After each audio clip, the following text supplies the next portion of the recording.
सुटला. गड क्रमांक या मैदानातील 68 सुटला.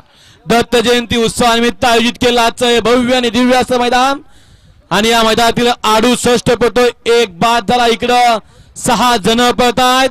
6 जणांच्या मध्ये सुंदर अशी लढत चालू आहे. कोण होतोय सेमीला पात्र.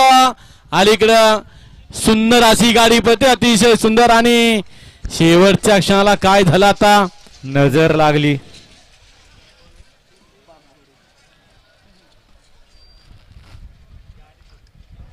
पुढं पळत होता शेवटच्या क्षणाला या ठिकाणी बैलानं गोलीगत धोका दिला आणि साधलं आंबावड्याच्या आकाचं. गाडी क्रमांक 68चा निकाल आहे. तास क्रमांक 6 वर धावलेली गाडी श्री गुरुदादा प्रसन्न कुमार अस्मिता अभिजित मोडक वडके समर्थ अजित शेठ बेगडे घोटावडे मुडसुई या गाडीचा 1 नंबर